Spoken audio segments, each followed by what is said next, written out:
পাহাড়ে রাইড করার ক্ষেত্রে কি কি সতর্কতা অবলম্বন করা উচিত এবং ঠিক কতটুকু সতর্কতা অবলম্বন করা উচিত যারা প্রথমবারের মতো সাজেক যাবে তাদের জন্য কাজে দিবে। সাজেক যাওয়ার ব্যাপারে অভিজ্ঞতাটা এক একজনের কাছে এক এক রকম। একটা RTR 4B পাহাড় থেকে নিচে পড়ে গেছে, ভয়টুকু যেই ভয়টা আপনাকে সাবধানে ড্রাইভ করার জন্য বাধ্য করবে, কিংবা যেই ভয়টা আপনাকে সাবধানে একটা গাড়ি ওভারটেক করার পিছনে কাজ করবে। টোলে রেখে নামবেন এবং পাহাড়ে ওঠার সময় কখনোই দূর থেকে রানিং নিয়ে আইসা ওঠার প্রয়োজন নাই। চোখ যে দৃশ্য দেখায় ক্যামেরা সেই দৃশ্য আসলে ধারণ করতে পারে না। ক্যামেরায় কখনোই বাস্তবের মতো এত সুন্দর করে দৃশ্যটা ফুইটা ওঠে না। ঠিক এই রকম সাজেকের যে ভিউটা খালি চোখে আপনার কাছে ধরা পড়বে, ক্যামেরায় সেই রকম কখনোই ফিল হবে না। সৌন্দর্য উপভোগ করার জন্য খোলা চোখের চাইতে বেটার কোনো অপশন নাই। আপনি ইউটিউবে বিভিন্ন ভিডিও দেখা সাজেক ভ্রমণের স্বাদ উপভোগ করতে পারেন, বিভিন্ন থ্রিল নিতে পারেন, কিন্তু বাস্তবতার সাথে কখনোই তা মিলাইতে পারবেন না। ইউটিউবের ভিডিও কিংবা ক্যামেরার ভিডিও কখনোই বাস্তবতার সৌন্দর্য যেমন তুলে ধরতে পারবে না, ঠিক একইভাবে বাস্তবে এইটার যে ভয়ঙ্কর রূপ, এই রূপটাকেও ফুটিয়ে তুলতে পারবে না। সাজেক ভ্রমণ, স্পেশালি সাজেকে বাইকে ভ্রমণ, ঠিক যতটাই সৌন্দর্যমণ্ডিত ঠিক ততটাই ভয়ঙ্কর। কিন্তু এই ভয়ঙ্করতা ঠিক কতখানি তা কোনোভাবেই বইলা কিংবা ক্যামেরায় ধারণ করে বোঝানো সম্ভব না। আজকের এই ভিডিওতে আমি ঢাকা থেকে সাজেক পর্যন্ত যাওয়ার পুরো প্রক্রিয়াটা শেয়ার করব। যদিও ঢাকা থেকে চট্টগ্রাম বারোয়ারহাট পর্যন্ত কোনো ভিডিও ক্লিপ ধারণ করি নাই আমি, কেননা এই রাস্তা সম্পর্কে সবাই কম বেশি জানে এবং এই রাস্তা নিয়ে আসলে ভিডিও করার কিছু নাই, তো এই জন্য এই পর্যন্ত ভিডিও করি নাই। আমি মূলত দীঘিনালার পর থেকে, স্পেশালি এসকোর্ট ধরার পর থেকে সাজেক পর্যন্ত যে ভিউটুকু আছে এই ভিউটুকু ধারণ করার চেষ্টা করছি। যদিও আমার ক্যামেরায় সাজেকের পাহাড়ের গভীরতা কিংবা উচ্চতা কোনোটাই ঠিকঠাক মতো বোঝা যাইতেছিল না। এটা হতে পারে আমার ক্যামেরার কোয়ালিটির দোষ, অবশ্যই আছে কিছুটা। তো যাই হোক, আমি যেই বর্ণনাগুলো আজকে দিব সেটা হচ্ছে টোটাল ঢাকা থেকে সাজেক পর্যন্ত এই বাইকে যাওয়া আসায় আমাদের কত খরচ হয়েছে, আমরা কোথায় কিভাবে থাকছি এবং পাহাড়ে রাইড করার ক্ষেত্রে কি কি সতর্কতা অবলম্বন করা উচিত এবং ঠিক কতটুকু সতর্কতা অবলম্বন করা উচিত সেই সম্পর্কে আলোচনা করব। সেই সাথে কিছু personal opinion, tips and tricks বলা চলে, এগুলা শেয়ার করব, যেটা হয়তো যারা নতুন রাইডার না, অ্যাকচুয়ালি হয়তো যারা প্রথমবারের মতো সাজেক যাবে তাদের জন্য কাজে দিবে। সাজেক যাওয়ার ব্যাপারে অভিজ্ঞতাটা এক একজনের কাছে এক এক রকম। যে যেরকম ফিল করছে, যে যেই রকম সিচুয়েশনে পড়ছে, তার অভিজ্ঞতা আসলে সেই রকম। সে ফিরে আইসা মানুষকে ঠিক ওইভাবেই তার অভিজ্ঞতাগুলো বর্ণনা করে। কেউ যদি সাজেকে কোনো দুর্ঘটনার শিকার হয় কিংবা যে ভয়ানক খাড়া পাহাড়, এই পাহাড়ে উঠতে যে কোনো সমস্যায় পড়ে কিংবা স্লিপ করে পড়ে যায় কিংবা অ্যাক্সিডেন্ট করে, তার কাছে সাজেকের ভ্রমণের অভিজ্ঞতা এইরকম তিক্ত। এবং সে আইসা যখন কাউকে বলবে যে সাজেক ভ্রমণ সবার জন্য না, কিংবা তোমরা যাইও না, কিংবা সাজেক ভ্রমণ অনেক ডেয়ারিং, কিন্তু যার কাছে সাজেক ভ্রমণটা স্মুথ ছিল, খুব সহজেই সে চলে যেতে পারছে এবং সে খুব সুন্দরভাবে ব্যাক করছে, তার কাছে সাজেক ভ্রমণের অভিজ্ঞতা অন্যরকম। সে হয়তো বা মানুষকে কিছুটা পজিটিভ রিভিউ দিবে যে হ্যাঁ যাওয়া যাইতে পারে, যাবা, এগুলা কোনো পাহাড় হইলো, এগুলা কোনো বিষয় না যদি তোমার রাইডিং স্কিল ভালো থাকে। তো আজকে আমাদের অভিজ্ঞতা দুইটা মিলাইয়া না, অ্যাকচুয়ালি আমরা খুব ভালোভাবেই গেছি এবং টোটাল 1100 কিলোমিটার ড্রাইভে কোথাও কোনো প্রকার বিন্দু পরিমাণ আচর ছাড়া কিংবা বিন্দু পরিমাণ হ্যাসেল ছাড়া আমরা গেছি এবং আসছি। তো সেই ক্ষেত্রে আমাদের কাছে সাজেক অভিজ্ঞতা অত্যন্ত চমৎকার। হ্যাঁ, কিছু জায়গা আছে যেই জায়গাগুলো আসলে ভয়ঙ্কর, সেই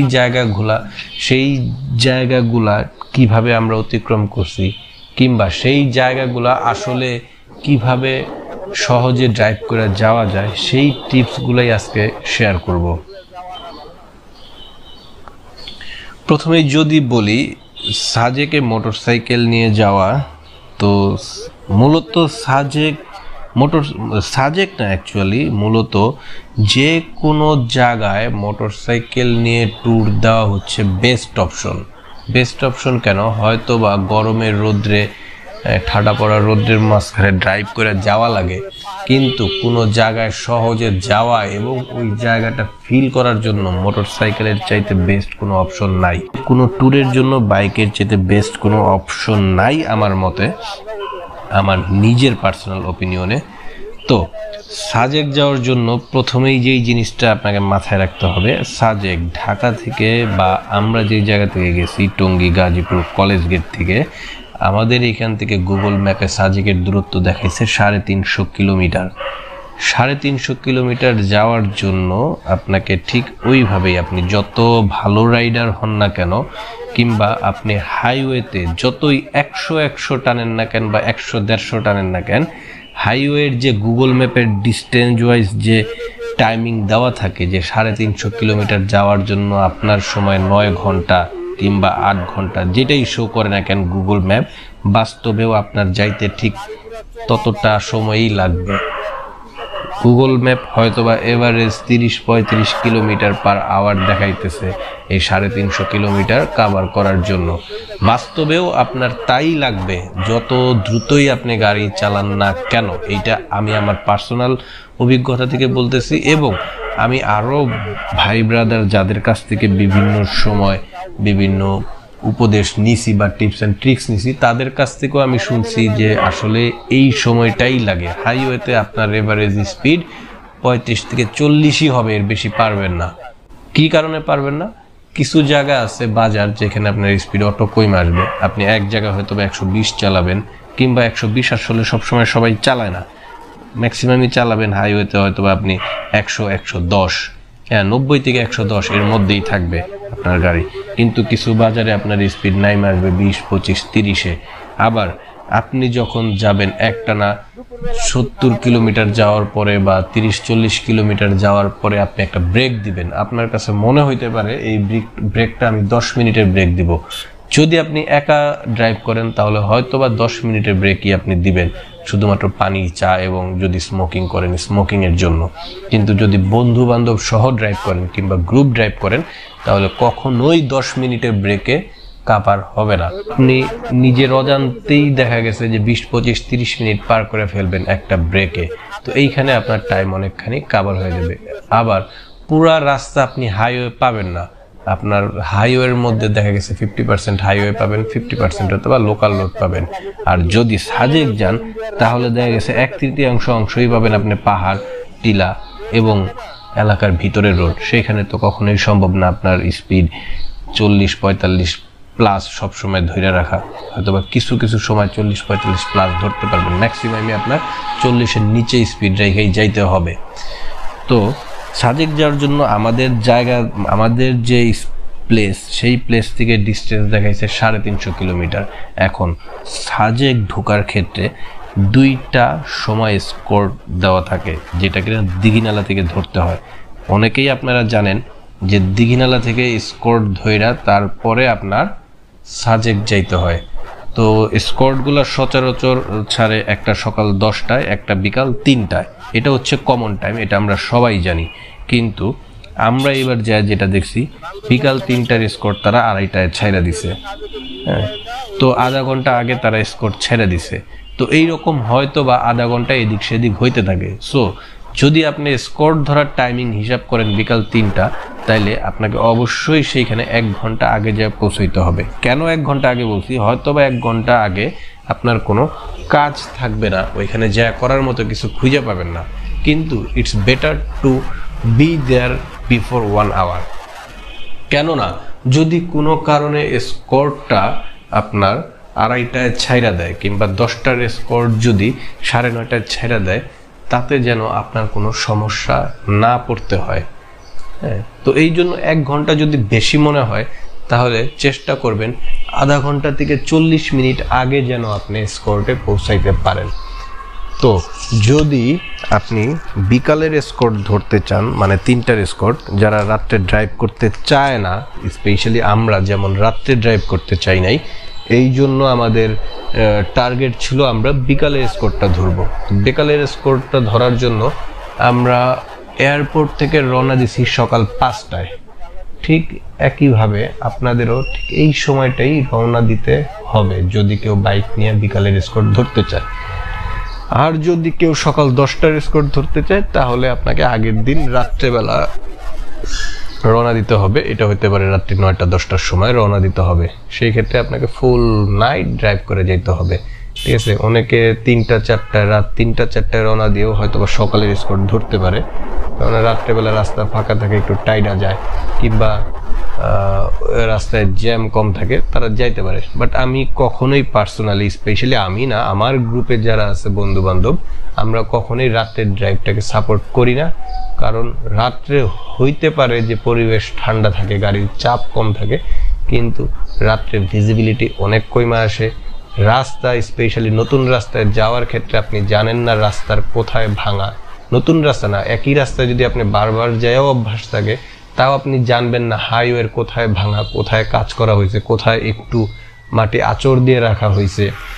তো এই জিনিসগুলো আসলে দেখা যায় না, রাত্রেবেলা ভিজিবল হয় না অনেক সময়।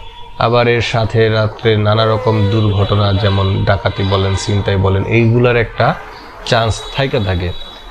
আবার রাত্রে রাইড করতে গেলে পুলিশই হ্যাসেলও একটা বিষয় থাকে। পুলিশও দেখা গেছে আপনাকে কয়েক জায়গায় দাঁড়ায় চেকপোস্টে আটকাইতে পারে, নানা রকম একটা বাড়তি ঝক্কি ঝামেলা। তো এই জন্য রাতের ড্রাইভ আমি কখনোই সাপোর্ট করি না। আমাদের মতে বা আমার মতে অলওয়েজ দিনের ড্রাইভ। যদি আপনি রোদ বা কড়া গরম কিংবা গাড়ির প্রেশার যদি এড়াইতে চান, তাহলে ভোরে রওনা দেন, 4টায় রওনা দেন, 5টায় রওনা দেন, দরকার 3:30টায় রওনা দেন। ভোরের বেলা ঢাকা ছাড়তে বা হাইওয়েতে উঠতে সকাল হয়ে যাবে, ভোর হয়ে যাবে, এবং সকাল 8টা-9টার মধ্যে আপনি একটা ভালো ডিস্টেন্স কাভার করতে পারবেন। এমনও হইতে পারে আপনি হাইওয়ে কাভার করে গ্রামের ভিতরের রোড বা লোকাল রোডে ঢুকে গেছেন, তখন রোদ বা তখন অন্যান্য সিচুয়েশন অতটা বিরক্তির কারণ হবে না। তো এই ক্ষেত্রে আমরা যেমন রওনা দিয়েছিলাম সকাল 5টার সময়, এবং টার্গেট ছিল ঠিক 5টা-15তে এয়ারপোর্ট ত্যাগ করার। তো আমরা ঠিক তাই করছি, 15 না 5টা-20-এর মধ্যে আমরা গাড়িতে তেল ভইরা এয়ারপোর্ট থেকে রওনা দিছি, এবং আমরা 9:30টার মধ্যে বারোয়ারহাট পৌঁছে গেছি। মাঝখানে কুমিল্লা একটা ব্রেক দিছিলাম মোটামুটি অনেক সময়ের জন্য, আধা ঘন্টা 40 মিনিটের জন্য, কারণ আমাদের এক ভাই কুমিল্লা থেকে আমাদের সাথে অ্যাড হয়েছে। তো ওনার সাথে যুক্ত হয়ে কুমিল্লা থেকে আমরা একটা ব্রেক দিয়া বারোয়ারহাট পৌঁছাইছি 9টা 9:30টার ভিতরে। আমার ঠিক এক্সাক্ট টাইম মনে নাই, বাট এইরকমই 10টা ওভার হয় নাই, 10টা না সরি 9টাও না, সরি ভুল হয়েছে, 8টা 8:30টার মধ্যে, 8টা-8:10-এর মধ্যে পৌঁছাইছি। কেননা ওই সময় যখন আমরা দেখলাম যে 8টা 10 বাজে, তখন আমাদের মধ্যে অনেকেই বলতেছিল যে ভাইয়া চলেন আজকে আমরা 10টার এসকর্ট ধরে ফেলি। যদিও আমরা যখন দুষ্টামি করে দেখতেছিলাম যে বারোয়ারহাট থেকে 10টার এসকর্ট ধরতে গেলে কত কিলোমিটার ড্রাইভ করতে হয়, দেখি এখনো 150 কিলোমিটার পথ রয়েছে। তো 150 কিলোমিটার ড্রাইভ করে দিঘিনালা যাওয়া লাগবে প্রায়। তো এটা মোটামুটি ইম্পসিবল 2 ঘন্টার মধ্যে সেখানে পৌঁছানো। তো তার উপর আমাদের আইডিয়া ছিল না রোডটা কিরকম হবে।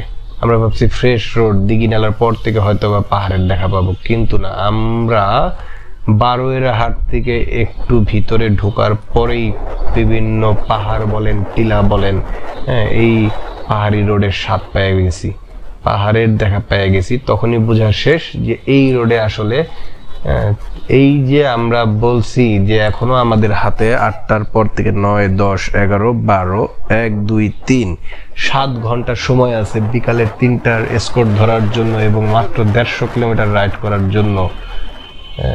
কিন্তু এই রোডে ঢোকার পরে বুঝছি যে এই 7 ঘন্টাও আসলে আমাদের এনাফ হয় কিনা সন্দেহ। কেননা ফার্স্ট টাইম আমরা পাহাড়ে উঠছি, পাহাড়ের রোডে ড্রাইভ করতেছি। তো এই পাহাড়ের রোডে ড্রাইভ করার সময় যেই সতর্কতার বিষয়ে আমরা প্রথম ফিল করছি আসলে হঠাৎ করে বারোয়ারহাটের পরে হঠাৎ করে আমাদের সামনে একটা পাহাড় বলবো কিনা টিলা বলবো বুঝতেছি না, হঠাৎ করে আমাদের সামনে একটা পাহাড় দাঁড়ায় গেছে এবং এটা দেখে আমরা সবাই অনেক খুশি হয়ে গেছি যে সাডেনলি এরকম পাহাড় দেখে আমরা এতটাই খুশি, সবাই জোরে জোরে হাসতেছিলাম এবং উল্লাস করতেছিলাম। তো এই পাহাড় বলেন টিলা বলেন আই এম নট শিওর, এই পাহাড়টা উঠার পরে যায়া যে ঘটনা দেখছি খুবই খারাপ লাগছে। পাহাড়টা উইঠাই একটা বাঘ নিছে, বাঘটা ক্রস করার পরে দেখি কিছু লোক দাঁড়ায় আছে। আমি বাইকটা সাইড করার পরে দেখলাম যে একটা RTR 4B পাহাড় থেকে নিচে পড়ে গেছে। খুব সম্ভবত সে নিচ থেকে উঠার সময় রানিংয়ে এক টান দিয়ে উঠতে গেছে, কেননা পাহাড় উঠতে হলে প্রচুর শক্তি লাগবে। এইটা ভাইবার সে অনেক দূর থেকে স্পিড ধইরা আসছে এবং এক টানে উপরে উইঠা যায় হয়তোবা আর কন্ট্রোল করতে পারে নাই, সোজা যায় ফালাই দিছে। আর না হইলে ওই সাইড থেকে আরেকটা গাড়ি আসতেছিল, ওই গাড়িকে সাইড দিতে যায় কিংবা এই পাশ থেকে কোনো গাড়িকে ওভারটেক করতে যায়, সে আর রাখতে পারে নাই, সোজা ফালাই দিছে। আমাদের প্রথম পাহাড়ে উইঠাই যখন আমরা এরকম একটা অ্যাক্সিডেন্ট দেখছি, পাহাড় থেকে একটা গাড়ি নিচে পড়ে গেছে, তো যত দূর শুনছি আলহামদুলিল্লাহ কোনো রকম বড় মেজর দুর্ঘটনা হয় নাই। যে ড্রাইভার ছিল সুস্থ আছে, তার কিছু হয় নাই, গাড়িটা অনেক বেশি নিচে পড়ে গেছে, মানুষজন গাড়িটা ওঠানোর চেষ্টা করতেছে। তো আমরা পাহাড়ে উঠা যখন প্রথম পাহাড়ে উঠে এরকম একটা দুর্ঘটনা দেখলাম, তখনই আমরা বুঝে ফেলছি যে আমাদেরকে খুব সাবধানে রাইড করতে হবে এই পথ হেলাফেলা করা যাবে না। এবং তখন থেকে আমরা সতর্ক হয়ে গেছি প্রত্যেকটা পাহাড়ে উঠার সময়, নামার সময়। এবং পাহাড়গুলো স্পেশালি কখনো খাড়া নাইমা সোজা চলে যায় না, এই পথ ম্যাক্সিমামই নাইমা মোচড় দিছে বামে বা ডাইনে বাঁক নিছে, যার কারণে এমন না যে আপনি সোজা খাড়া নামাই দিচ্ছেন, ফরফর করে নামাই দিচ্ছেন, তা হবে না। আপনাকে পথ যেদিকে যাবে সেদিকে খুব সাবধানে হিসাব করে নামতে হবে, ব্রেক ধরে ধরে নামতে হয় কিংবা আপনার স্পিড কন্ট্রোল করে নামা লাগবে। তো আমরা প্রথম ধাক্কাতে এটা বুঝে ফেলছি এবং এরপরে থেকে আমরা পুরো পথ খুব সাবধানতার সাথে সাজেক পৌঁছাইছি। তো সাজেকে এই রোডটুকু কিভাবে কাভার করছি কিংবা পাহাড়ে কিভাবে উঠতে হবে, কিভাবে পাহাড়ে কিভাবে নামতে হবে, এই বিষয়গুলো নিয়ে আমি একটু পরে আলাপ করি। আগে আমি বলে নিই যে সাজেক যখন আপনি যাবেন তখন আপনি হিসাব রাখবেন আপনি পিক টাইমে, পিক সিজনে যাচ্ছেন না অফ টাইমে যাচ্ছেন, অফ পিক টাইমে যাচ্ছেন। কেননা পিক সিজনে গেলে আমাদের জানা মতে সাজেকের ধারণ ক্ষমতা হচ্ছে ৬,০০০ মিনস সাজেকে ৬,০০০ পর্যটকের অ্যাকোমোডেশনের ব্যবস্থা করা পসিবল। তো এর বেশি যদি হয়ে যায় তখনই সেইখানে যা বাড়তি চাপ পড়ে কিংবা লোকের থাকার ব্যবস্থা, খাওয়ার ব্যবস্থা নিয়ে একটু সমস্যা হয়ে যায় এবং ওই সময়ই হোটেলগুলোর ভাড়া অনেক বেশি হয়ে যায়। তো এই জন্য যদি আপনি পিক সিজনে যান তাহলে অবশ্যই আপনি আগে থেকে হোটেল বুকিং করে যাবেন। আর যদি আপনি অফ সিজনে যান তাহলে বুকিং করার দরকার নাই, আপনি অল টাইমই সাজেকের কোথাও না কোথাও খালি পাবেন। সাজেকে থাকার জন্য যদি কেউ বাইকিং গ্রুপ নিয়ে যায়, বাইকিং গ্রুপগুলোর জন্য ডরমেটরি টাইপের একসাথে 10 জন 12 জন থাকার মতো একটা রুম আছে, এই রকম ব্যবস্থাও সাজেকে অনেক রিসোর্টগুলা করে থাকে। স্পেশালি আমরা যেটাতে ছিলাম Lushai cottage TGB travel group BD, তাদের যে লুসাই কটেজ আছে এই কটেজটাতে আমরা ছিলাম। যতগুলা কটেজ দেখছি অনলাইনে আমরা দেখে আমরা আগে থেকে বুক করে গেছিলাম, তো যতগুলা কটেজ অনলাইনে দেখছি সবগুলার চাইতে এই কটেজটার প্রাইস তুলনামূলকভাবে আমরা রিজনেবল না কম পাইছি, রিজনেবল সবাই, তুলনামূলকভাবে এই কটেজটার প্রাইস একটু কম ছিল। এবং এই কটেজটাতেই অন্যান্য কটেজগুলোতে দেখা গেছে 10 জন বা 8 জন থাকার জন্য তারা 2টা রুম অফার করে, 2টা রুমে হয়তো বা 3,000, 6,000, কেউ 4,000, 8,000, কেউ 4,500, 9,000 টাকা অফার করতেছে 2টা রুমে। কিন্তু এই লুসাই কটেজে এদের আলাদা আলাদা গ্রুপ ক্যাটাগরি ওয়াইজ রুম আছে। যেমন বাইকিং গ্রুপের জন্য তাদের একটা 10 জনের অ্যাকোমোডেশনের একটা রুম আছে, এই রুমে চাইলে 12 জনও থাকা যাবে, 10 জন এক রুমেই, ঠিক আছে। এটা হচ্ছে তাদের বাইকিং যেসব গ্রুপগুলো আসবে তাদের জন্য, আবার বিভিন্ন কাপল রুম, তারপরে মিনি রুম, সিঙ্গেল রুম, বিভিন্ন ক্যাটাগরির রুম আছে। আবার বাইকারদের জন্য কিছু স্পেশাল রুমও আছে। তো তারা এই যে আমরা যে রুমটা নিয়েছিলাম 10 জনের যে বাইকিং রুমটা নিয়েছিলাম, এই রুমটার প্রাইস নিয়েছিল তারা 4,500 টাকা, যেটা খুবই রিজনেবল আমার মনে হয়। তো এরকম রুম আপনার আগে থেকে বুকিং করে যেতে হবে। লুসাই কটেজের নাম আমি বারবার বলতেছি এই কারণে, তাদের অ্যাকোমোডেশন ভালো ছিল।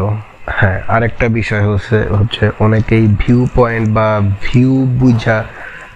ভিউ দেখার জন্য রুম নিতে বলে। অনেকেই বলে যে ভালো ভিউওয়ালা মিজোরাম সাইডে রুম নিতে।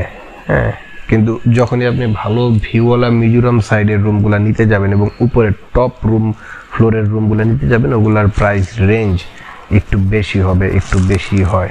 হ্যাঁ, যে রুমগুলো থেকে হয়তো বা বারান্দায় শুয়ে শুয়ে আপনি সূর্য উদয় দেখতে পারবেন, ভালো একটা ফিল পাবেন, তো এটা দেখতে পারবেন, এই জন্য ওই রুমগুলোর প্রাইস বেশি হয়। কিন্তু আমরা যারা গ্রুপ ট্যুরে যাইতেছি বা বাইকিং ট্যুরে যাচ্ছি, তারা হচ্ছে কম খরচে কিভাবে ভালো একটা ট্যুর দেওয়া যায় বাজেট ফ্রেন্ডলি, সেটা চিন্তা করি। এবং এই চিন্তা করে আসলে ভিউ পয়েন্ট হিসাব করে আমরা রুম নিই না, আমাদের জন্য নন ভিউড রুম হইলেও সমস্যা নেই। আর 2 নাম্বার হচ্ছে রুমের ভিতরে আপনি ঘুমাবেনই বা থাকবেনই অল্প সময়, শুধুমাত্র ঘুমানোর জন্য রুমটা নেওয়া কিংবা রেস্ট নেওয়ার জন্য। ভিউ দেখার জন্য আপনি বাইরে আইসা পাহাড়ে উপরে যে কোনো জায়গায় বৈশা হেলিপ্যাডে বৈশাও আপনি ভিউ দেখতে পারবেন। সকাল 5টার সময় যদি আপনি ভিউ পয়েন্টওয়ালা রুম থেকে ভিউ দেখতে চান, তাহলেও আপনার সকাল 5টায় উইঠা রুমের বারান্দায় বৈশা ভিউ দেখতে হবে।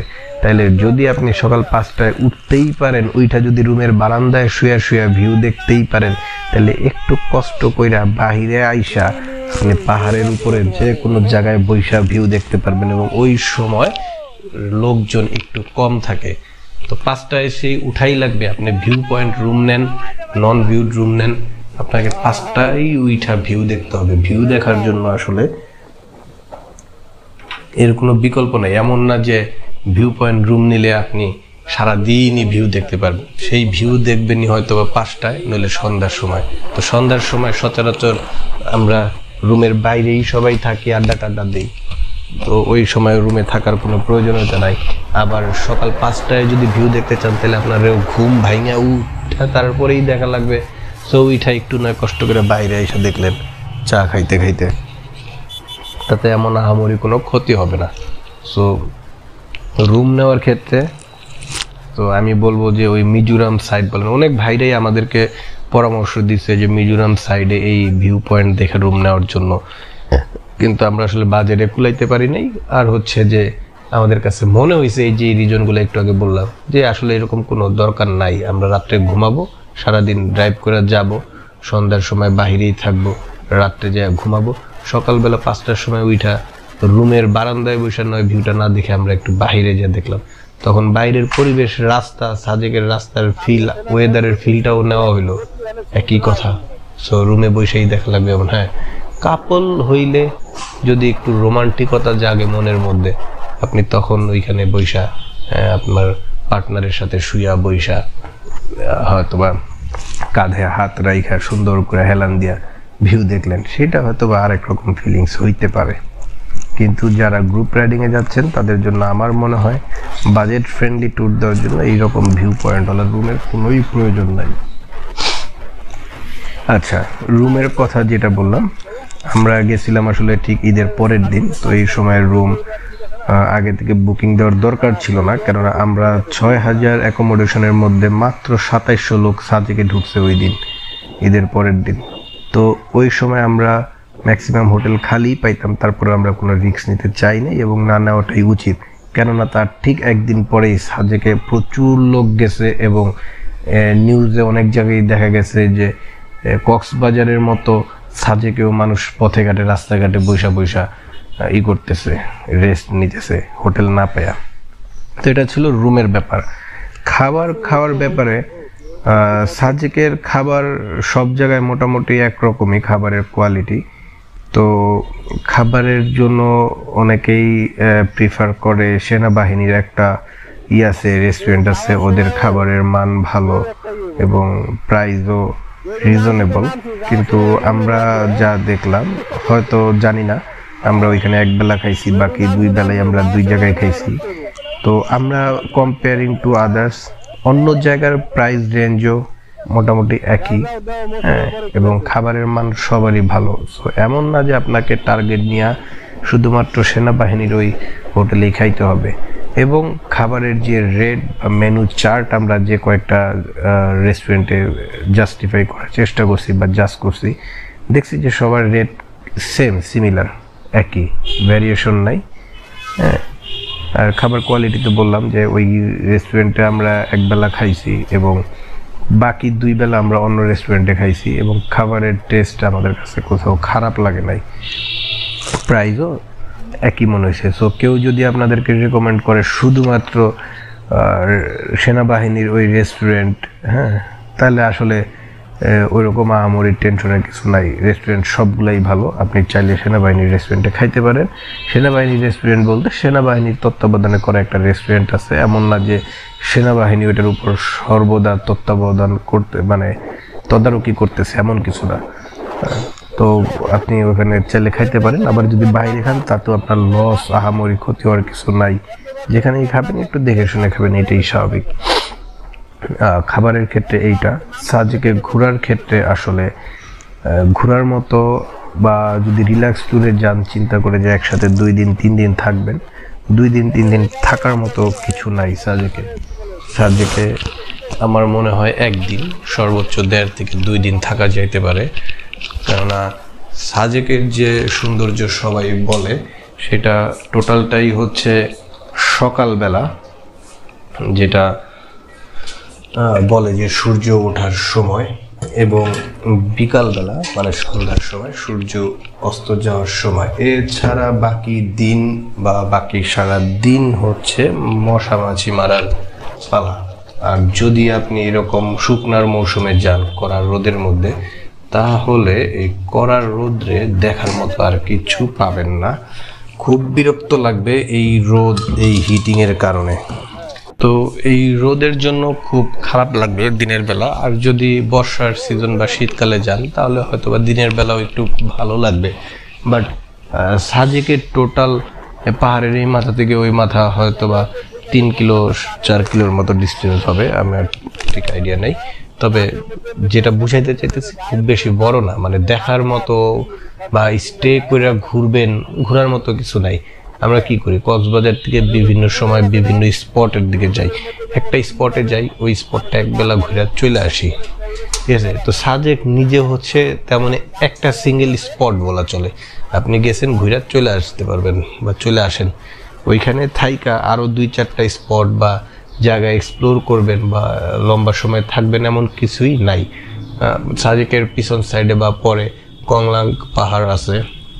তো এই পাহাড়ে আপনি একবেলা উঠবেন, ওইটা নামতে যে কতক্ষণ লাগে, উঠবেন, ঘুরবেন, নামবেন, আধা ঘন্টা 1 ঘন্টা 2 ঘন্টা লাগলো। এর বেশি টাইম স্পেন্ড করার মতো কিছু নাই। নিচে একটা ঝর্ণা আছে, কিন্তু সেই ঝর্ণায় যাইতে হইলে আপনাকে অনেক নিচে নামতে হয়, একটু ঝামেলা পোহায়, পাহাড় বেয়ে নামা লাগে। তো শুকনার সময় পর্যাপ্ত পানি না থাকলে সেইখানে ঝর্ণায় যায় মজা নাই। আর বর্ষার সময় হয়তোবা সেই ফিলটা হবে, তো তখন হয়তোবা আপনি আরেক বেলা বেশি থাকতে পারেন। তো থাকার ক্ষেত্রে যদি কেউ প্ল্যান করে 2 দিন থাকা, তো আমার মনে হয় না খুব বেশি দরকার আছে 2 দিন থাকার প্ল্যান করা। একদিনেই আপনি সাজেক ঘুরে চলে আসতে পারবেন। একদিন বলতে 1 রাত্রি স্টে করলেই হলো। আপনি সকাল 10টার স্কটে যান বা বিকাল 3টার স্কটে যান, ওই দিন সন্ধ্যাটা উপভোগ করেন, পরের দিন সকাল উপভোগ করেন, তারপরে আপনি 10টার স্কটে না হলে বিকাল 3টার স্কটে আবার ব্যাক করে চলে আসতে পারেন। এর বেশি দ্বিতীয় নাইট স্টে করার মতো আসলে কিছু নাই সাজেকে।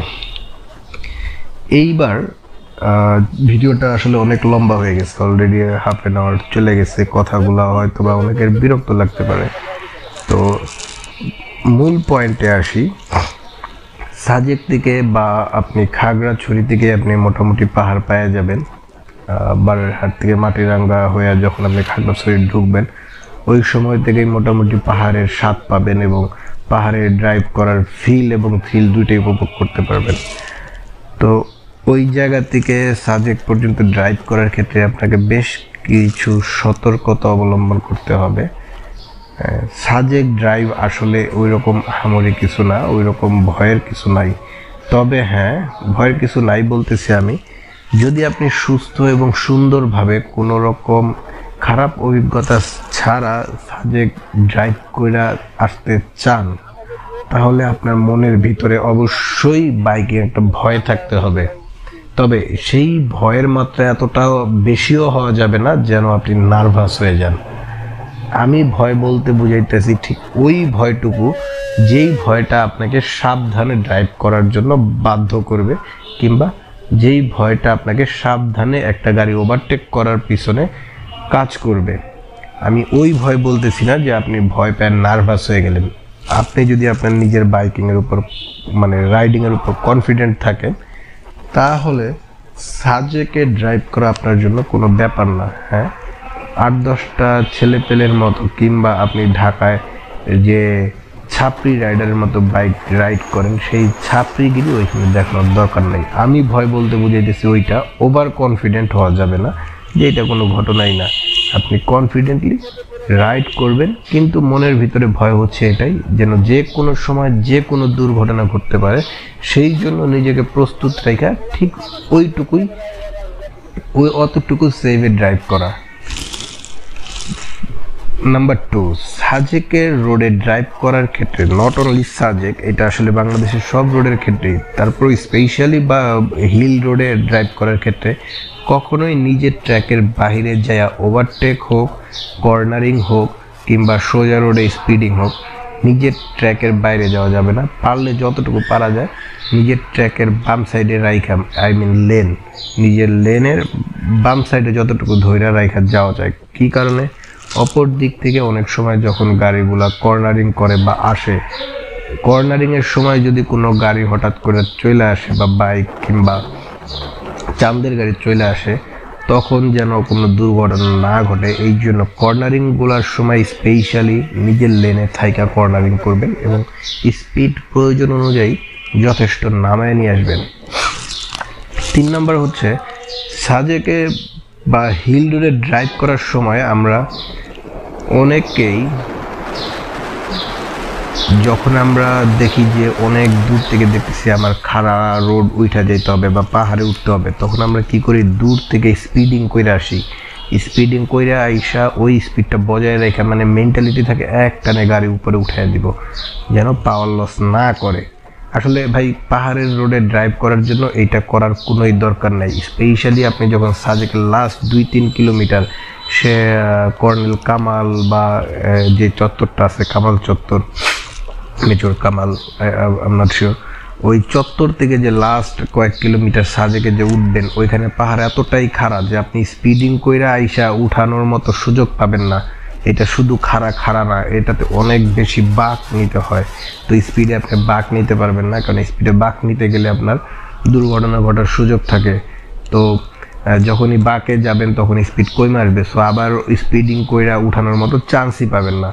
সো কখনোই মাথায় বা মেন্টালিটি বা টেন্ডেন্সি এমন আনার দরকারই নাই যে আমি দূর থেকে খাড়া রোডটা উঠবো, দূর থেকে স্পিড ধইরা আসবো। আবার অনেকেই দেখছি আমাদেরকে বলছে যে যখন কোনো একটা পাহাড় থেকে নামবো তখন সোজা রাস্তায় যেন স্পিডটা ধইরা নামি, যেন সাথে সাথে পরেরটায় যেন সোজা উঠা যেতে পারি। যদি সোজা রোড হয় পসিবল, সমস্যা নাই, আপনি সোজা স্পিডে নাইমে আইসা সোজা উঠা গেলেন, কিন্তু আঁকা বাঁকা হইলে এটা সম্ভব না। আর আমার মতে এরকম করার দরকারও নাই। কি কারণে? আপনি ভাই একটা মোটর সাইকেল চালাইতেছেন, যেটা হচ্ছে একটা মেশিন। এই মেশিনে আপনি 150 সিসি 110 সিসির আপনি যেই গাড়ি চালান না কেন, এইটার ইঞ্জিনে যথেষ্ট শক্তি দেওয়াই আছে যে কোনো জায়গা থেকে এটা উঠে যাওয়ার। আপনাকে জানতে হবে শুধুমাত্র প্রপার গিয়ার শিফটিংয়ের বিষয়টা।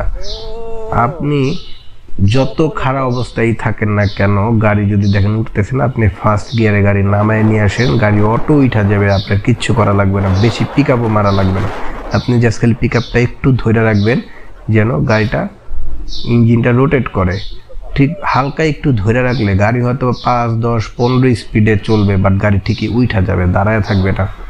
কিন্তু আপনি যদি এই বেশি খারাপ রোডে 2 নাম্বার বা 3 নাম্বার গিয়ারে ফালাইয়া গাড়ি উঠাইতে চান কিংবা রানিংয়ে আসতে চান, দেখবেন যে রানিংয়ে ওঠার সময় হঠাৎ কইরা গাড়ি পাওয়ার লস করে ছেড়ে দিছে, তখন ইনস্টেড আপনি গিয়ার যদি শিফটিং না করে নিচে না মানে কমে না নিয়ে আসেন, তাহলে অথবা গাড়ি উঠবে না, বন্ধ হয়ে যাবে। আর খারাপ অবস্থায় গাড়ি যদি একবার অফ হয়ে যায়, গাড়ি গ্র্যাভিটির কারণে উল্টার দিকে যে টান দিবে বা পিছন দিকে চলে যাওয়ার টেন্ডেন্সি থাকবে, ওই সময় আপনার ধরে রাখা খুব কষ্ট হবে এবং পড়ে যাওয়ার একটা সম্ভাবনা থাকে। এইরকম সিচুয়েশনে অনেক ভাই পড়ে, যাদের কাছে তখন মনে হয় যে পাহাড় রাইড মনে হয় অনেক টাফ, অনেক ক্রিটিক্যাল। কিন্তু আপনি দেখবেন যে এলাকার যারা স্থানীয় পাহাড়ি বা বাঙালি যারা আছে রাইড শেয়ারিং করতেছে, তারা লোয়ার সিসি গাড়ি নেওয়া খুব ইজিলি উপরে উঠে যেতেছে এবং আপনাকে ওভারটেক করে চলে যেতেছে এবং মনে হবে তারা 3 নাম্বার 4 নাম্বার গিয়ারে গাড়ি ফেলে উপরে উঠে গেছে, কিছুই মনে হয় নাই। এটা কিভাবে সম্ভব? এইটা সম্ভবই হয়েছে তার যখন যেই গিয়ার প্রয়োজন সে তখন সেই গিয়ারের ব্যবহার করছে। সাপোজ আপনি যখন পাহাড়ে ওঠা শুরু করছেন, গিয়ার কমায় নিয়ে শুরু করছেন, একবারে পাহাড়ের গোড়া থেকে আপনার রানিং হয়ে আসা লাগবে না, যে দূর থেকে রানিং নিয়ে আসি তা লাগবে না। আপনি শুধুমাত্র পাহাড়ের গোড়া থেকে গাড়ি স্টার্ট দিয়ে যদি 1 নাম্বার গিয়ারে ফেলায় গাড়ি উঠান, গাড়ি উঠা যাবে। যখন খাড়া উঠতেছেন, যখন দেখবেন গাড়ি বেশি ডাকতেছে, আপনার গিয়ার আর একটা প্রয়োজন, তখন 2 নাম্বার গিয়ারে ফেলাইলেও গাড়ি উঠা যাবে। এরপরে প্রয়োজন অনুযায়ী 3-এ ফেলান, 4-এ ফেলান, গাড়ি উঠা যাবে। কিন্তু যদি আপনি দূর থেকে টাইনা আসতেছেন গিয়ারে, মানে রানিংয়ে রাইখা গাড়ি 3 নাম্বার 4 নাম্বার গিয়ারে রাইখা গাড়ি রানিংয়ে নিয়ে আসতেছেন, যে খুব স্পিডে আসতেছি 50-এ ডাইরেক্ট গাড়ি উঠা যাবে, দেখবেন যে অর্ধেক পথ যায় গাড়ি হঠাৎ করে পাওয়ার লস করছে, 4 নাম্বার গিয়ার আপনার কোনো কাজেই লাগবে না, গাড়ি আপনার ড্রপ করবে, পাওয়ার ড্রপ করবে এবং বন্ধ হয়ে যাবে, কিংবা গিয়ার আপনার কমাইতেই হবে বা আপনার গাড়িটা উঠাইতে খুব কষ্ট হয়ে যাবে, মনে হবে যে খুব মানে যুদ্ধ করে গাড়িটাকে উপরে তুললেন। কিন্তু এই জায়গায় আপনার 4 নাম্বার গিয়ারে ঠিকই আরেকজন ঠিকই উঠা যাবে। সে কি করছে? সে শুধুমাত্র গ্র্যাজুয়ালি গিয়ারগুলা উঠাইছে, শিফট করছে, আর আপনি আগে থেকে গিয়ার ধইরা রানিংয়ে নিয়ে আসছেন। তো এগুলার আসলে দরকার নাই, এত বেশি টেনশনে পড়ার দরকার নাই, এত বেশি হাইপার হওয়ার দরকার নেই। আপনি সুন্দর করে যখন আপনি উপর থেকে নামবেন, তখন অবশ্যই ব্রেক করতে করতে নামবেন, গাড়িটা ব্রেকে রাইখা, এটা ইঞ্জিন ব্রেকে হোক বা আপনার ক্লাচ টাইপের ব্রেকে হোক, গাড়ি ব্রেকে নামবেন। কেননা আসলে উঠার চেয়ে নামা কঠিন, যদিও আমরা রাইডাররা এটা ফিল করি না, কেননা মনে হয় যে নামতেছি তো অটো নামতেছি। যখন আপনি উপর থেকে নামবেন তখন অবশ্যই ব্রেক করে করে নামবেন। তো অনেকেই বলে যে পাহাড়ে রাইড করার জন্য ইঞ্জিন ব্রেক মাস্ট। আসলে ইঞ্জিন ব্রেক ছাড়াও আপনি পারবেন, আপনি যদি দক্ষ রাইডার হয়ে থাকেন কিংবা আপনার যদি কনফিডেন্স থাকে যে আপনার ব্রেকিংয়ের উপর। যেমন আমাদের সাথে আমরা যে 4টা বাইক ছিলাম, তার মধ্যে একটা বাইকের একজন রাইডার ছিল, সে ইঞ্জিন ব্রেক টোটালি ধরতে পারে না বা আইডিয়া নাই। সে অ্যাজ ইউজুয়াল যেমন ক্লাচ ধইরা ব্রেক করা, এইভাবেই সে ব্রেক করছে এবং সে পুরা হিল রাইডটা অনেক সুন্দরভাবে রাইড করছে এবং সুন্দরভাবে ব্রেকিং করছে, কোথাও কোনো খুঁত ছিল না বলতে গেলে। তো মূলত তার ওই ব্রেকিংয়ের উপর কনফিডেন্স আছে এবং সে ওইটাতে অভ্যস্ত। তো কেউ যদি আপনাকে বলে যে ইঞ্জিন ব্রেক ধরতে না পারলে আপনি পাহাড়ে যাওয়া আপনার জন্য রিস্ক, আসলে বিষয়টা তা না। আপনার যেই ব্রেকই ধরেন না কেন, আপনাকে খুব সাবধানে এবং সেইটার উপর পুরোপুরি পারফেক্ট হইতে হবে। পাহাড় থেকে যখনই নামবেন তখনই ব্রেক ধরে নামবেন, যদি আপনি ইঞ্জিন ব্রেক সম্পর্কে ভালো এক্সপিরিয়েন্স হয়ে থাকেন বা যদি আপনি অভ্যস্ত হয়ে থাকেন, তাহলে অবভিয়াসলি ইঞ্জিন ব্রেক ধরে নামবেন। এটার তো এক্সট্রা বেনিফিট আছেই, এইটার বিষয়ে আসলে কোনো সন্দেহ নাই। যারা পারে না তাদের জন্য আপনারা অ্যাজ ইউজুয়াল ব্রেক ধরে ধরে নামবেন এবং গাড়ির গতি কন্ট্রোলে রেখে নামবেন। কখনোই ওভার স্পিডিংয়ে গাড়ি নামাবেন না, কেননা দেখা গেছে ওভার স্পিডিংয়ে নামার সময় অনেক সময় সামান্য একটু 19-20 বার রাস্তার নিচে একটু পাথর কণা টনা পড়ে গেছে চাকার নিচে, আপনি গাড়ি স্লিপ কেটে পড়ে যেতে পারেন। এবং এইসব ক্ষেত্রে পাহাড়ের ঢালে যদি কখনো গাড়ি পড়ে যায় বা ব্রেক হয়, তাহলে আসলে গাড়িটা ধরে রাখা কষ্ট, গ্র্যাভিটির কারণে গাড়ি নিচের দিকে টাইনা নিয়ে আসে।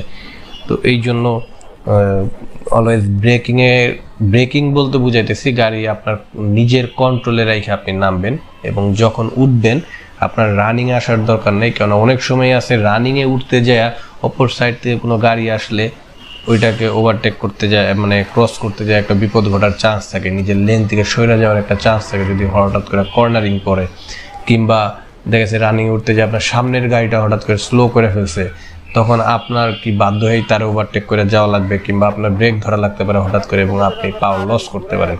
এই জন্য রানিংয়ে কোনো কিছুই করার দরকার নেই। আপনি ব্রেক ধরতে ধরতে বা গাড়ি কন্ট্রোলে সুন্দর করে পাহাড়ের নিচে নামবেন, আবার যখন পাহাড়ে উঠবেন তখন পাহাড়ের ঠিক গোড়া থেকে প্রিপারেশন নিয়ে আপনার কাঙ্ক্ষিত গিয়ারের শিফটিং করে নিয়ে তারপরে উঠবেন। এর উপরে আর কোনো কিছু হয় না। ঠিক এইটাই আসলে আমার টিপস বলা চলে, বা আপনি যেটাই বলেন না কেন। আমরা শুরুতে যখন রাইড করছি কিছুক্ষণ আমাদেরও কিছু সমস্যা হয়েছে, বাট আমরা একটা দুইটা পাহাড় টপকানোর পরে এবং প্লাস আশেপাশের যেই লোকাল রাইডারদের দেখলাম, ওদের চালানো যখন দেখলাম, তখন আমরা বুঝতে পারলাম যে আসলে আমাদের রাইডিংয়ে কোথায় সমস্যা হইতেছে, এবং আমরা সাথে সাথে ওইভাবে নিজেদেরকে অ্যাডজাস্ট করে নিছি। বলতে গেলে সাজেকের এই ট্যুরে আমি 4 বার সাজেক আপ ডাউন করছি। 4 বার কেন বললাম, কেননা এর মাঝখানে আমাদের একটা দুর্ঘটনা ঘটে। আমরা একটা ব্যাগ ফালায় চলে আসি, হ্যাঁ, পতেঙ্গা চলে আসছিলাম। সেই ব্যাগ রিসিভ করার জন্য আমার আবার পরের দিন দিঘিনালা যাওয়া লাগছে। তো একবার সাজেক গেছি আসছি, আবার পরের দিন দিঘিনালা গেছি আসছি 150-300 কিলোমিটার ড্রাইভ করা এক্সট্রা। তো এই যে 4 বার আমি আপ ডাউন করছি, এতে আমার কাছে পাহাড়টা পুরাই পানি ভাতের মতো হয়ে গেছে। মনে হয়েছে যে আসলে কিছুই না। এর মাঝখানে আমরা কাপ্তাই গেছি। তো রাঙামাটি হয়ে যখন কাপ্তাই যাই তখনও ওই রোডটাও হিল রোড, তো ওই রোডেও আমরা ড্রাইভ করছি। তো মোটামুটি 3 দিন পুরাটাই পাহাড়ে থাকার পরে আমাদের মোটামুটি ভালো একটা এক্সপিরিয়েন্স হয়েছে। এর মধ্যে আমরা অনেক ভাইকে দেখছি, অনেক গ্রুপকে দেখছি যারা অনেক দুর্ঘটনার শিকার হয়েছে, এবং তাদের সবার কাছে আক্ষেপের জায়গা হচ্ছে এই রোডে কেউ আসে, এত ভয়ঙ্কর রোডে কেউ গাড়ি চালায়। সো এই ভাইয়েরা যখন ব্যাক করে যায় ঢাকা বলেন বা যার যার গন্তব্যস্থলে যায়, যখন আরেকজনের সাথে নিজের অভিজ্ঞতা শেয়ার করবে, তাদের অভিজ্ঞতাটা হবে সাজেক অনেক ডেয়ারিং, সাজেক এবং অনেক তিক্ত একটা অভিজ্ঞতা হবে। এবং যেটা শুনে অনেকের কাছেই সাজেক রাইডটা দুর্ধর্ষ একটা রাইড হবে। অনেকেই হয়তোবা এই ডেয়ারিং বা ডেয়ার ডেভিল হওয়ার টেস্ট নেওয়ার জন্য সাজেকের প্ল্যান করবে, আবার অনেকেই হয়তোবা যাওয়ার প্ল্যান ছিল তারা জিনিসটাকে ক্যান্সেল করবে। এবং অনেকেই যখন কেউ সাজেক যাওয়ার পথে একটা দুর্ঘটনার শিকার হয় এবং ফাইনালি যখন এই সকল চড়াই উতরাই পার হয়ে সাজেক পৌঁছানোর পরে যখন দেখবে যে সাজেকের টোটাল এরিয়াটা হচ্ছে মাত্র 3-4 কিলোমিটার, এবং সকাল এবং সন্ধ্যায় সূর্য উদয় সূর্য অস্ত ছাড়া আর কিছু দেখার নাই, তখন অনেকের কাছে আসলে এই যে মনোরম পরিবেশ এইটাও আসলে ফিকে পড়ে যায় তাদের ওই দুর্ঘটনার কারণে। তখন তাদের কাছে মনে হয় যে এত দূর, এত কষ্ট কইরা, এত চ্যালেঞ্জ নিয়ে গাড়ির দুর্ঘটনা কইরা এই ড্রাইভ করে এখানে আসলাম, ওই কিছুই নাই, এই জিনিস দেখার জন্য এত দূর আসছি। তাও আবার আমরা গেছি শুকনার সময়, খড়খড়া মৌসুমে, এই মৌসুমে তো আরও কিছু নাই। তো এই জিনিস দেখার জন্য এত কষ্ট করে আসছি, এই অভিজ্ঞতাটাই অনেকে যে শেয়ার করবে যে হ্যাঁ সাজেক আসলে কিছুই নেই, মানুষ শুধাই এত কষ্ট করে যায়। যারা রাইড করতে চায়, রাইডের ফিল নিতে চায়, তারাই শুধুমাত্র সাজেক যেতে পারে। বিষয়টা এমন হয়ে যায় না। আসলে ভাই সাজেকে দেখার মতো বলতে, যদি আপনি রাইডার হয়ে থাকেন, বাইক রাইড করার যদি রাইডিং এর প্রতি প্যাশনেট থাকেন, আপনার একবার হলেও এই রোডে রাইড করা উচিত। তবে অবভিয়াসলি আপনার প্রপার কনফিডেন্ট এবং প্রপারলি এক্সপিরিয়েন্স একজন রাইডার হয়েই যাওয়া উচিত। আর 2 নম্বর হচ্ছে সৌন্দর্য আসলে সব জায়গারই আলাদা আলাদা বৈচিত্র্যময়তা বা বৈচিত্র্যতা আছে, সব জায়গায় আসলে সুন্দর কম বেশি। আমার বাড়ির টাঙ্গাইল হোম ডিস্ট্রিক্ট, এই টাঙ্গাইলের রোডও আমার কাছে অনেক সুন্দর লাগে, টাঙ্গাইলের পরিবেশও সুন্দর। প্রত্যেকটা মানুষের নিজের বাড়ি ঘরের, দেশের গ্রাম বা দেশের বাড়ি ভালো লাগে। তো সেই জায়গায় পাহাড় ভালো না লাগার মতো আসলে কিছু নাই। তো কেউ যদি বলে যে সুন্দর না জায়গাটা, আসলে সেটাও ভুল। দেখার মতো অনেক কিছুই আছে। রিল্যাক্সে যাইতে হবে এবং আপনার ট্যুরটাকে একটা সুন্দর সফল ট্যুরে পরিণত করতে হবে। আপনার ট্যুরে যদি একটা দুর্ঘটনা ঘটে, স্বাভাবিকভাবে পুরো ট্যুরের মজাটাই আপনার নষ্ট হয়ে যাবে এবং তখন সবকিছুই আপনার কাছে তিতা তিতা লাগবে। আর এটাও সত্য, সাজেকের রোডে প্রতিদিন প্রচুর অ্যাক্সিডেন্ট হয়। হয়তোবা কোনো বড় ধরনের কোনো অ্যাক্সিডেন্ট না, মেজর কোনো অ্যাক্সিডেন্ট না, ছোটোখাটো স্লিপ পইরা যাওয়া, এইসব অ্যাক্সিডেন্ট প্রচুর হয়। এই অ্যাক্সিডেন্টের মধ্যে দেখা গেছে হাত পা ছিলে যাওয়া, কাপড় ছিঁড়া যাওয়া, বাইকের ক্ষতি হওয়া, বাম্পার বাঁকা হওয়া, এই বাইকের প্লাস্টিক অংশ ফাইটা যাওয়া, এগুলা একটা এক্সট্রা হ্যাসেল। এই দুর্ঘটনা, এই রকম একটা দুর্ঘটনা কেউই চায় না দুর্ঘটনায় পড়তে কোনো জায়গায় ট্যুরে বা ভ্রমণে যায়া। আপনি বাইক রাইডার হন বা যতই টাফ রাইডার হন না কেন, কিংবা আপনি যতই চিন্তা করেন আমি হিল ট্র্যাকে রাইড করতে যাইতেছি, তো এগুলাই তো অ্যাডভেঞ্চার, তো এইসব অ্যাডভেঞ্চার মাইনা নিয়েও আপনি যতই যান না কেন, তারপরও যাওয়ার পরে আপনি হয়তো আগেই মাইনা নিচ্ছেন যে এরকম হবেই, এরকম একটা রাফ অ্যান্ড টাফ ড্রাইভ দিলে দু একটা দুর্ঘটনা হবেই, তো তারপরও দুর্ঘটনায় পড়লে নিজের মনটা খারাপ হয়ে যায়। এবং এত দূর থেকে আইসা আর এই দুর্ঘটনায় পইরা যদি কেউ ভয় পেয়ে যায়, আতঙ্কিত হয়ে যায়, তাহলে তো ওই রাইডটা তার জন্য আসলে রাইড হিসাবে থাকেই না। তো আলহামদুলিল্লাহ আমরা টোটাল এই 1100 কিলো রাইডের মধ্যে আগেই বলছি যে বিন্দু পরিমাণ বলেন বা একটা চুল পরিমাণ আঁচড় বা হ্যাসেল কোনো কিছু ফিল করতে হয় না আমাদেরকে বাইক নিয়ে। আমরা খুব সুন্দরভাবে উঠছি নামছি, আমাদের চোখের সামনে অনেক ভাই দুর্ঘটনায় পড়ছে, শুধুমাত্র আমরা না, আমাদের মতো আরও অনেকগুলা গ্রুপই খুব সুন্দরভাবে রাইড শেষ করে আসছে। এর মধ্যে অনেক এক্সপিরিয়েন্স ভাইরা গেছে, তারা খুব সুন্দরভাবে শেষ করে আসছে। ম্যাক্সিমাম ক্ষেত্রে দেখা গেছে যারা ফার্স্ট টাইম রাইড করে তারাই একটু প্রবলেমে পড়ে। তো আলহামদুলিল্লাহ আমরা ফার্স্ট টাইম রাইডার হিসেবে কোনো প্রবলেমে পড়ি নাই, এবং এইটার পেছনে শুকরিয়া, শুরুতে আমরা কয়েকটা দুর্ঘটনা দেখে ফেলছি, এবং আমাদের মন মানসিকতা বা আমরা যে ধরনের রাইডার, আমাদের সার্কেলে আমাদের গ্রুপে নাই কোনো টানাটানি ছাপড়ি রাইডার। আমাদের গ্রুপের সবাই ম্যাচিউরড এবং সবাই ঠান্ডা মাথায় রাইড করতে পছন্দ করে। হ্যাঁ, আমরা সবাই লং রাইড করতে খুব পছন্দ করি, আমাদের সবারই টেন্ডেন্সি আছে, দিনের পর দিন রাইড করার মতো অ্যাবিলিটি আছে, বাট আমাদের মধ্যে কোনো টানাটানি ছাপড়িগিরি করার কোনো টেন্ডেন্সি নাই। এবং আমাদের সাথে যদি কেউ দু একজন থাইকাও থাকে, হ্যাঁ, তারাও আমাদের বাকি গ্রুপ মেম্বারদের কারণে হয়তো বা সেই তাদের শো অফ স্কিলটা করতে পারে না, শো অফ করতে পারে না। এই কারণে আমাদের রাইডিং গ্রুপটা যথেষ্ট ভালোভাবে পারফর্ম করছে। আর ভবিষ্যতেও ইচ্ছা আছে আরও কিছু ট্যুর দেওয়ার, সবাই দোয়া করবেন আমাদের জন্য। পুরা সাজেক ট্যুরে আমাদের, আচ্ছা যেই এখন একটা বিষয় বলা হয় নাই, সাজেক ট্যুরে খরচের বিষয়টা, ঢাকা থেকে 350 কিলোমিটার বা আমাদের টঙ্গী গাজীপুর থেকে 350 কিলোমিটার দূরত্ব অতিক্রম করার জন্য আমরা যে কস্টিংগুলা ভাগ করছি সেই ভাগে ভাগে আপনাদের সাথে আলাপ করি। ফার্স্ট অফ অল 350 কিলো যাওয়ার জন্য এবং 350 কিলো যদি ব্যাক করতে হয়, এই টোটাল 700 কিলো আপ ডাউন করার জন্য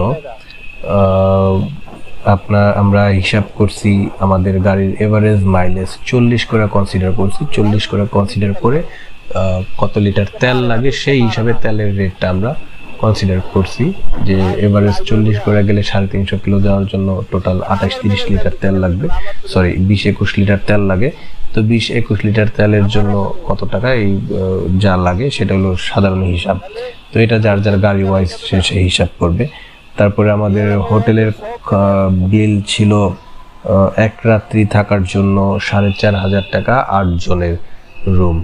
তো আমরা ছিলাম 7 জন, তো সেই হিসাবে পার হেড 6-7টা 42, মানে 750 টাকা করে পড়ছে এক একজনের, 650 টাকা করে এক একজনের পড়ছে, রুম ভাড়া পড়ছে।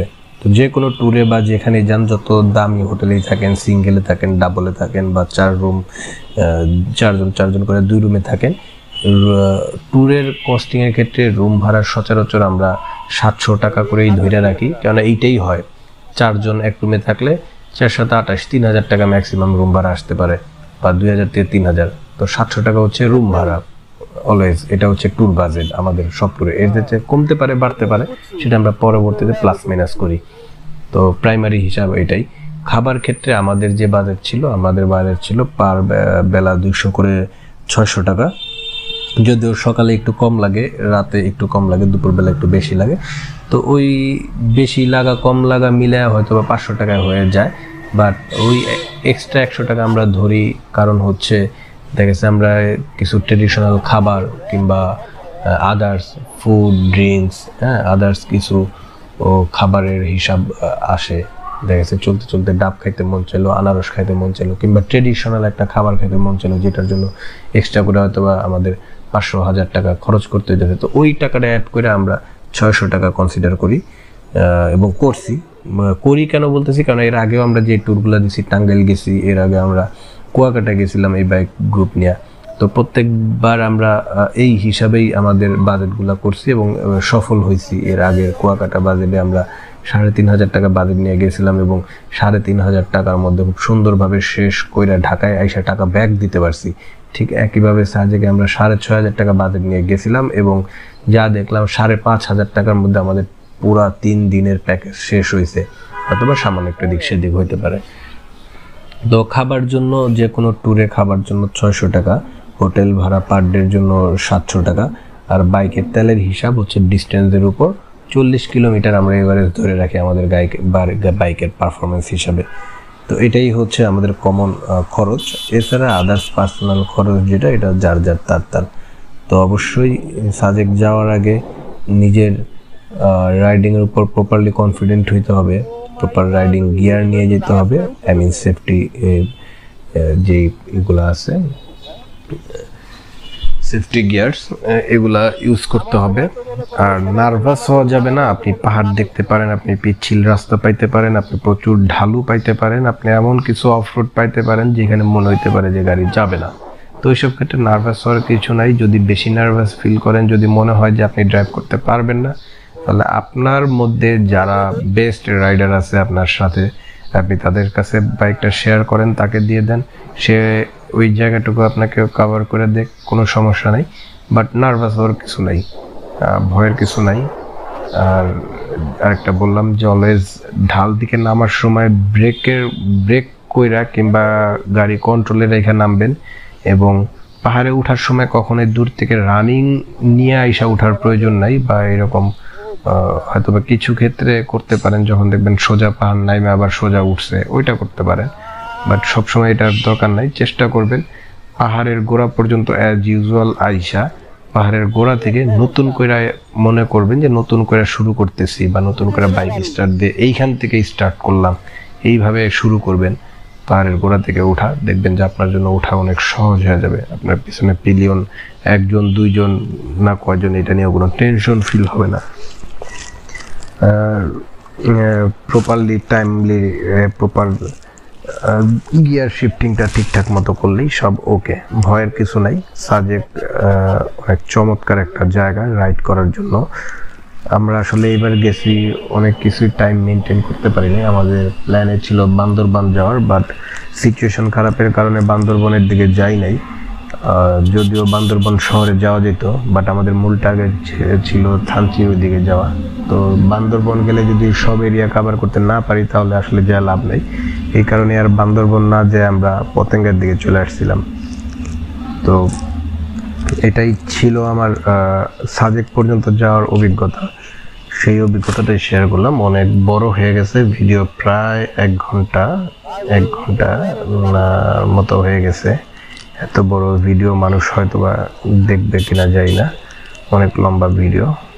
তো আরও পার্ট আছে আমরা কাপ্তাই যাওয়ার কিছু সময়, কাপ্তাইয়ের কিছু ট্রিক্স এবং কাপ্তাইয়ের খরচের বর্ণনা, সেম আমরা পতেঙ্গা যাওয়ারও কিছু ভিডিও আছে, সেগুলো আমি পর্যায়ক্রমে হয়তো দিব। আশা করি সবাই টাচে থাকবেন এবং সাপোর্ট করবেন। Thank you. অনেক বেশি কথা বলে ফেললাম, যদি কারো কাজে লাগে তো ভালো, আবার এমন হতে পারে অনেকের কাছে হয়তো বা অপ্রয়োজনীয় মনে হইতে পারে। তো ওই ক্ষেত্রে আসলে ক্ষমা চাইতেছি যদি কোনো হয়তো কথা বলে থাকি। চেষ্টা করবেন অলওয়েজ সেফ ড্রাইভ করার জন্য। Thank you.